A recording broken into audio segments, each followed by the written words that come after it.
ఓం గం గణపతయే నమః. స్వర్ణలక్ష్మీ నమస్తే అస్తు. పరబ్రహ్మ స్వరూపిణి రాజ్యం దేహి ధనం దేహి సర్వకామాంచ దేహి మే. 12 రాసుల వారికి లక్ష్మి స్వర్ణలక్ష్మి అమ్మవారి యొక్క కృపా కటాక్షం వలన ప్రతి ఒక్కళ్ళకి ఆత్మజ్ఞానం కలిగి ఉండాలి. తద్వారా ప్రతి నిమిషం ప్రతి సందర్భంలోనూ సంతోషంగా ఉత్సాహంగా ఉండే విధంగా అమ్మవారికి అందరినీ ఆశీర్వదించాలని, అంతేకాకుండా రాజ్యం దేహి మన అందరికీ మంచి పదవి, ఉన్నతమైన స్థితి, ఒక అధికారం, దర్పం అన్ని కలిగించాలని, దానితో పాటు స్వర్ణలక్ష్మి అమ్మవారు ప్రతి ఒక్కరికి ధన ప్రవాహాన్ని కలిగించాలని, ఫైనల్ గా సర్వకామాంచ దేహిమే మనం అనుకున్న ప్రతి కోరిక కూడాను ఇమ్మీడియట్ గా తక్షణమే అమ్మవారు మనకి నెరవేర్చాలని చెప్పేసి అమ్మవారు ప్రార్థన చేస్తూ, గణపతిని కూడా మనం చేసే ప్రతి దానిలోని మనకి బుద్ధి సిద్ధి, చక్కటి విజయాన్ని, ఒక మంచి వివేకాన్ని కలిగించాలని, సత్ డిసిషన్స్ మంచి నిర్ణయాలు తీసుకునే విధంగా మనకి గణపతి మనకి కృప ఉండాలని చెప్పేసి ప్రార్థన చేస్తూ, మనం ఈ రోజు టాపిక్ చూసుకుంటే సూర్యుడు వృషభ రాశి నుంచి మిథున రాశిలోకి మారుతూ ఉన్నారు. దీనిని మనకి మిథున సంక్రమణ అంటారు. అంటే ఇది 12 రోజులు ఉంటుంది ఈ సంక్రమణ. మనకి మకర సంక్రమణ, మకర రాశి ఎలానో ప్రతి నెల ఒక్కొక్క సంక్రమణ వస్తుంది. ఇప్పుడు రాబోయే సంక్రమణ మిథున సంక్రమణ అంటారు. ఇది 30 రోజులు ఉంటుంది. 15వ తారీఖు జూన్ నుంచి జూలై 15 వరకు ఉంటుంది. ఈ 15 రోజులు సూర్యుడు మిథున రాశిలో ఉండటం వలన ఏం జరుగుతుంది 12 రాశుల వారికి అని తెలుసుకున్నాం. అయితే ముఖ్యంగా సూర్యుడు మారటం వల్ల సూర్యుడు ఎలాంటి విషయాల్లో మనకి ప్రభావాన్ని చూపిస్తాడని తెలుసుకుందాం. సూర్యుడు వచ్చేటప్పటికి ముఖ్యంగా 8 రకాలైన అంశాలపైన ప్రభావాన్ని చూపుతూ ఉంటారు. ఒకటి అందరూ బాగా గుర్తుపెట్టుకోవాల్సింది ఏంటంటే సూర్యుడు ఆత్మకారక అంటారు. అంటే మనకి సెల్ఫ్ కాన్ఫిడెన్స్, మనకి కావాలన్న స్ట్రెంగ్త్, సోల్, ఆత్మబలం ఉండాలి కానీ సూర్యుడు చక్కగా ఉండాలి. కాబట్టి సూర్యుడు ఆత్మకారకుడు. అలానే రాజ్యకారకుడు, ఒక పదవి రావాలన్నా, గవర్నమెంట్ అథారిటీ, అడ్మినిస్ట్రేషన్ పవర్, వీటన్నీ రావాలన్నా కానీ సూర్యుడు మనకి స్ట్రాంగ్ గా ఉండాలి. అలానే పితృకారకుడు, father related elders, mentors, boss, వీళ్ళందరినీ కూడా మనకి సూర్యుడే రిప్రజెంటేషన్ చేస్తూ ఉంటారు. యశస్సు, కీర్తి ప్రతిష్టలు, గుర్తింపు, కొంతమందికి గుర్తింపు ఉంటుంది ఏ పని చేసినా, కొంతమందికి ఏ పని చేసినా గుర్తింపు అనేది ఉండదు.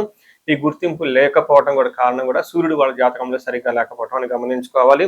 పదవి, అధికారం అంటే మీకు ఒక స్టేటస్, అంటే ఒక లేబుల్, మేనేజర్ నుంచి హయ్యర్ మేనేజర్, వైస్ ప్రెసిడెంట్, ఇలా ఒక్కొక్క లెవెల్ బై లెవెల్ ఎదుగుతూ ఉంటారు. అలాంటి పదవి, పొజిషన్ మీకు రావడానికి కూడా కారణం సూర్యుడు అని తెలుసుకోవాలి. అంతేకాకుండా అధికారం, పవర్, లీడర్షిప్, కమాండింగ్ పవర్, మీరు ఒక పని చెప్తే ఎదుటి వాళ్ళు చేయగల సామర్థ్యం అంతా కూడాను సూర్యుడు మెట్టే మీ జాతకంలో డిసైడ్ అవుతూ ఉంటుంది. తేజస్సు, ఆరోగ్యం, మంచి గ్లోరీ ఉంటుంది, మీకు ఎనర్జీ ఉండాలి, బ్రిలియన్స్, చాలా చక్కగా మీ ఫేస్ అంతా ఎప్పుడు కళగా ఉత్సాహంగా ఉండాలి, దానికి కూడా కారకుడు సూర్యుడు.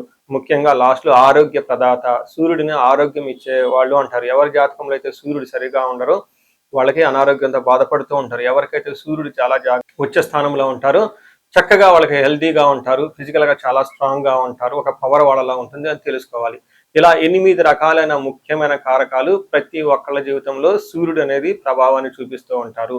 అయితే ఈ సూర్యుడు మిథున రాశిలో ఉండటం వల్ల ఇప్పటి వరకు మనం చెప్పుకున్న విషయాల్లో కొందరికి అనుకూలంగా ఉంటుంది, కొందరికి ప్రతికూలంగా ఉంటుంది.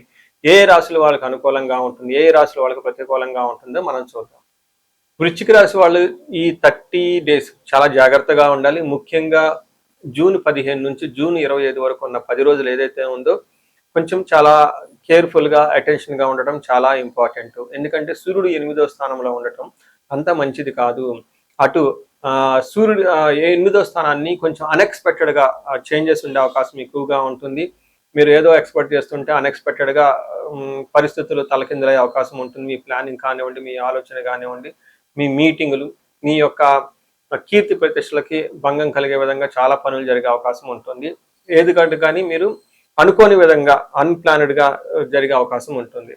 మనకి సంస్కృతంలో మహర్షులు ప్రాచీన జ్యోతిష శాస్త్ర గ్రంథాల ప్రకారం చూసుకుంటే యాన్షియంట్ స్క్రిప్చర్స్ లో ఏమని రాస్తుందంటే దుర్దోష శత్రు సంవాదో గమనాగమన వ్యధ దుఃఖవార్తాశ్రుతం చైవ అష్టమస్తే యథా రవిహి అని చెప్తారు. అంటే 8వ స్థానంలో సూర్యుడు ఉండటం వల్ల ఏమవుతుంది, దుర్దోష, నీకు చెడు ఉద్దేశం వచ్చేస్తుంది, వేరే వాళ్ళని ఇబ్బందులు పెట్టాలి చేయటం వల్ల ఏదేదో మీకు అవసరం ఉన్నా లేకపోయినా కొన్ని పనులు చేసి తద్వారా మీరు పశ్చాత్తాపానికి గురే అవకాశం ఎక్కువగా ఉంటుంది. శత్రు సంవాదం, మీరంతా మీరే శత్రువు దగ్గరికి వెళ్ళి వాళ్ళతో గొడవలు పెట్టుకునే అవకాశం ఎక్కువగా ఉంటుంది. గమనించండి, ఒక సేయింగ్ విలేజెస్ లో చెప్తూ ఉంటారు, మంచిని పావలా పెట్టి కొనుక్కోవాలి, చెడుని ముప్పావలా పెట్టి వదిలించుకోవాలి అని చెప్తారు. అందుకని చెడ్డవాళ్ళ దగ్గరికి మీరు వదిలించుకోవాలి. లేదంటే మీరు కావాలని వాళ్ళ దగ్గరికి వెళ్తే వాళ్ళు మీతో గొడవలు పెట్టుకొని మిమ్మల్ని కీర్తి ప్రతిష్టలు భంగం చేసే అవకాశం ఎక్కువగా ఉంటుంది. దుష్టుడికి దూరంగా ఉంటారు కాబట్టి దూరంగా ఉండండి. కొన్నిసార్లు చెడు ఉద్దేశం వాళ్ళ మనసులో పెట్టుకొని మంచిగా నటిస్తూ మిమ్మల్ని కావాలని మీ యొక్క ఇన్ఫర్మేషన్ తీసుకొని మీ దగ్గర ఉన్న ఇన్ఫర్మేషన్ సీక్రెట్స్ అని లాక్కొని బయటికి వెళ్ళిపోయి వాళ్ళు బహిర్గతం చేసి మిమ్మల్ని అడ్వాంటేజ్గా తీసుకునే అవకాశం ఎక్కువగా ఉంటుంది. మీ వీక్నెస్ని ఎదుటి వాళ్ళు ఎన్కాష్మెంట్ చేసుకునే అవకాశం కూడా ఎక్కువగా ఉంటుంది ఈ టైంలో. ముఖ్యంగా ఈ సెల్ ఫోన్లు మెసేజ్లు అవి ఇవి సర్క్యులేట్ చేసేటప్పుడు చాలా జాగ్రత్తగా ఉండాలి. వాళ్ళు వాటికి ఆల్టరేషన్ చేసేసి రకరకాలుగా మీకు ఏమంటారు అవి ఫాల్స్ ప్రోపగాండా చేసే అవకాశం ఎక్కువగా ఉంటుందని గమనించుకోవాలి.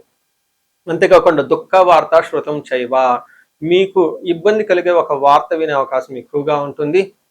అది వేరే వాళ్ళ దగ్గర నుంచి మీకు ఒక వార్త వస్తుంది. ఉద్యోగం గురించి కానివ్వండి, బాసుల గురించి కానివ్వండి, కీర్తి ప్రతిష్టలకు సంబంధించి కానీ, లేదంటే హెల్త్కి సంబంధించిన విషయాల్లో అనుకోకుండా ఒక బ్యాడ్ న్యూస్ వచ్చేసి మీకు చాలా ఇబ్బంది పెట్టే అవకాశం ఉంటుంది, గమనించాలి. సో ఏ ప్రకారంగా చూసుకున్నా ఇది మీకు కొంచెం చాలా కేర్ఫుల్గా ఉండవలసిన మాసం అని మీరు గమనించుకోవచ్చు. అండ్ దీనితో పాటుగా మీరు ధనాన్ని కూడా కోల్పోయే అవకాశం ఎక్కువగా ఉంటుంది. వేరే కుటుంబంలో గొడవలు వచ్చేస్తుంటుంది. భయపడే సిచ్యువేషన్లు పరిస్థితులు మీ చుట్టూ ఉంటాయని గమనించుకోవాలి. ఈ రాశి వాళ్ళు చాలా ఎక్కువగా పరిహారాలు చేసుకోవడం చాలా చాలా ఇంపార్టెంట్. ఇండివిజువల్ జాతకం కూడా చూపించుకోవడం చాలా చాలా ముఖ్యమని గమనించాలి. మనం పరిహారాలు చూసుకుంటే సూర్యుడికి కొన్ని పరిహారాలు మీరు చేసుకునే పరిహారాలు కొన్ని ఉంటాయి. కొన్ని వచ్చేటప్పటికి బ్రాహ్మణ పండితులతో చేయించుకోవడం చాలా ముఖ్యం. కొన్ని క్షేత్ర దర్శనాలు కూడా చేసుకోవడం చాలా చాలా ఇంపార్టెంట్. ముందు ముఖ్యంగా మీవంతా సెల్ఫ్ రెమెడీస్ అంటారు, మీరంతా స్వయంగా చేసుకునే పరిహారాలు కొన్ని ఉంటాయి. అందులో ముఖ్యంగా చూసుకుంటే సూర్య నమస్కారాలు చేయడం చాలా ఇంపార్టెంట్. సూర్య అష్టకం చదవటము లేదా ఆదిత్య హృదయ స్తోత్రం చదవటం కూడా చాలా ఇంపార్టెంట్. ఎప్పుడైతే ఆదిత్య ఉదయ స్తోత్రము, హనుమాన్ కార్యసిద్ధి మంత్ర రెండు కలిపి కనుక చదువుకలిపితే ఇంకా చాలా మంచి రిజల్ట్ ఉంటుంది. సో ఇక్కడ ఆదిత్య హృదయ స్తోత్రంతో పాటు హనుమాన్ చాలీసా కానీ, హనుమాన్ కార్యసిద్ధి మంత్రం కానీ చదువుకుంటే ఇంకా చక్కటి మంచి రిజల్ట్ వస్తుంది. సో ఇవన్నీ మీరు చేసుకునే మీ వరకు మీరు చేసుకోవచ్చు. ఇంకా టెంపుల్స్కి వెళ్ళేసి అక్కడ నవగ్రహాల చుట్టూ తిరిగి గోధుమలు కనుక దానం చేయగలిగితే, సద్బ్రాహ్మణులకి సత్పురుషులకి చేయగలిగితే ఇంకా మీకు చక్కటి మంచి రిజల్ట్ వస్తుందని గమనించుకోవాలి.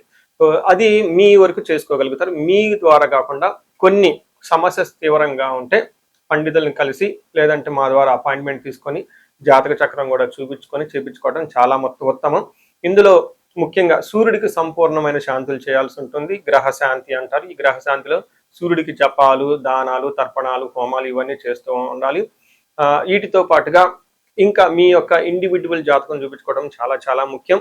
ఎవరికైతే మీ యొక్క ఇండివిజువల్ లైఫ్లో మీకు ఏజ్ 35 to 45 మధ్యలో ఉండి 40 years +or- ఉన్న వాళ్ళకి ఎక్కడైనా మీకు లైఫ్ స్టాగ్నేటెడ్ కనిపించింది, అప్పటిదాకా సక్సెస్ఫుల్ ట్రాక్ రికార్డు ఉండి ఇక్కడ ఎందుకో ఆగిపోయారు, గ్రోత్ లేదని మీకు అనిపిస్తే ఒక్కసారి కాల్ చేసి అపాయింట్మెంట్ తీసుకోండి. మీ జాతకం చెక్ చేసుకోండి. నేను 35 to 45 ఏజ్ గ్రూప్ రీసెర్చ్ గ్రూప్గా చేస్తూ ఉన్నాను. చాలా మంది పీపుల్ మిడ్ లైఫ్ క్రైసిస్ అని చెప్పేసి ఇక్కడ ఆగిపోతూ ఉంటారు. చాలా మందికి డైవర్స్ అవుతూ ఉంటుంది, సడన్ గా కెరీర్లో బ్రేక్ వస్తూ ఉంటుంది. సో ఈ మిడ్ లైఫ్ క్రైసిస్ ని మన ఆస్ట్రాలజీ, వేదిక్ ఆస్ట్రాలజీ ఎలా డీల్ చేస్తుంది, దాంట్లో ఏమేమి ఉంటాయి అని చెప్పి తెలుసుకోవచ్చు.